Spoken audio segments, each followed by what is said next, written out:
presentation of financial statements.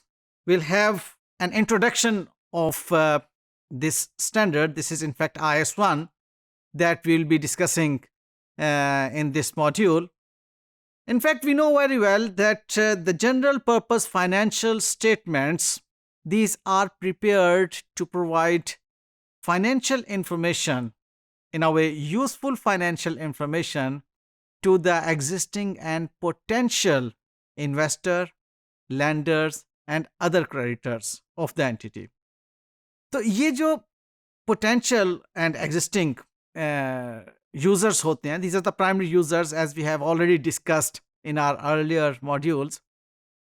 ये एक decision लेना चाह रहे होते हैं कि the resources that they have incorporated in the entity or that they want to incorporate in the entity, उन resources की utilization क्या होगी और वो resources उस entity को कहाँ लेकर जाएंगे, उसके लिए इन यूजर्स को, इन प्राइमरी यूजर्स को एक डिसीजन मेकिंग करना होती है.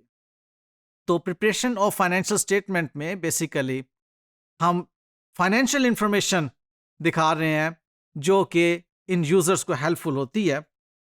तो IS1 in fact it talks about the general purpose financial statement की प्रिपरेशन. ठीक है कि जनरल पर्पस फाइनेंशियल स्टेटमेंट जो है वो किस तरीके से प्रिपेयर की जाएंगी. ये इनफैक्ट मेन टॉपिक है इसका IS1 का. तो हम इसके अंदर देखते हैं कि IS1 जो है वो फोकस किन पॉइंट्स पे करता है. IS1 preparation of financial statement in fact focus करता है ऑब्जेक्टिव्स ऑफ फाइनेंशियल स्टेटमेंट पे, ताकि users of the financial statement को मालूम हो जाए कि फाइनेंशियल स्टेटमेंट्स के बनाने के ऑब्जेक्टिव क्या हैं. फिर फाइनेंशियल स्टेटमेंट में कंपोनेंट्स क्या हैं जो कि फाइनेंशियल स्टेटमेंट्स जिस पे कंप्राइज करती हैं, और general features of financial statements भी हमें IS1 से मालूम होते हैं. और फाइनेंशियल स्टेटमेंट की हैयत क्या है, स्ट्रक्चर क्या है, and what are the contents of financial statements. This is also very important part of this IS1 on which we in fact focus. तो सबसे पहले objective of preparing financial statements, इसमें हम इस चीज़ को पहले भी डिस्कस कर चुके हैं कि basically financial statements are prepared to provide financial information that is useful for the users of the financial statements. ये एक मेन इसका पर्पस है.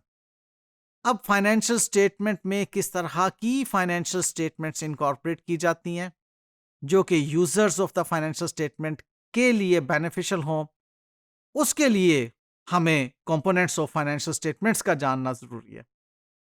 तो कंपोनेंट्स ऑफ फाइनेंशियल स्टेटमेंट्स में सबसे पहला component statement of financial position है, जिसको हम बैलेंस शीट भी कहते हैं, और दूसरा statement of profit loss and other comprehensive income, जिससे कि हम फाइनेंशियल परफॉर्मेंस मालूम करते हैं एंटिटी की.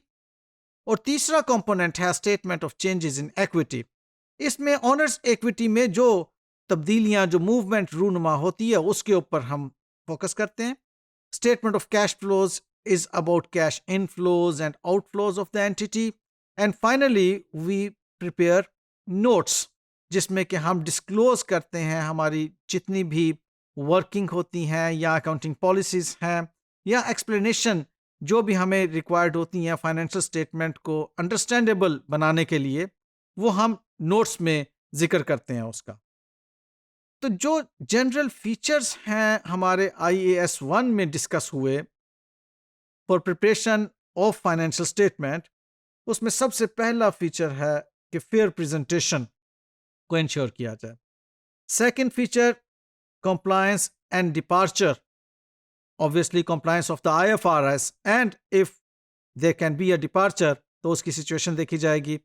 गोइंग कंसर्न के बारे में मालूम किया जाएगा इसमें कि गोइंग कंसर्न क्या होता है. फिर एक्रूअल बेसिस ऑफ अकाउंटिंग इसमें जिक्र है IS1 में. मटीरियलिटी एंड एग्रीगेशन सबको हम डिटेल से देखेंगे. अभी ऑफ सेटिंग की जा सकती है या नहीं की जा सकती, IS1 इसमें हमें गाइड करता है. रिपोर्टिंग फ्रीक्वेंसी क्या होनी चाहिए फाइनेंशियल स्टेटमेंट्स को बनाने की? एक साल में एक मरतबा बनाई जाती है अमूमन, इसको हम डिटेल से देखेंगे। और कंपैरेटिव इंफॉर्मेशन जो है वो क्या होती है, कैसे प्रोवाइड की जाती है, और कंसिस्टेंसी ऑफ द प्रेजेंटेशन जो है और पॉलिसीज जो हैं उसके ऊपर हम देखेंगे कि IS1 हमें जनरली इनके बारे में क्या गाइडेंस प्रोवाइड करता है। तो IS1 इनफैक्ट जो डेवलप किया जाता है, या IS1 जो हमें इनफैक्ट जो गाइडेंस प्रोवाइड करता है, it is regarding preparation and presentation of financial statement, and especially it is meant for the profit making entities. Okay, ये नॉट फॉर प्रॉफिट भी इसको अडॉप्ट कर सकती हैं, लेकिन पाकिस्तान के अंदर नॉट फॉर प्रॉफिट एंटिटीज के लिए अलग से स्टैंडर्ड्स मौजूद हैं। और इसी तरह से जो पब्लिक सेक्टर एंटिटीज हैं वो भी इस स्टैंडर्ड को जो है वो अडॉप्ट कर सकती हैं, बल्कि करती हैं। और IFRS और इसी तरह से हम इंशाल्लाह अपनी रिपोर्टिंग रिक्वायरमेंट्स में इस चीज़ को देखेंगे कि पब्लिक सेक्टर एंटिटीज़ किस तरह से प्रेजेंट करती हैं अपनी financial statements. Basically IS1 is about the profit making और प्रॉफिट ओरिएंटेड ऑर्गेनाइजेशंस, बिजनेसेस।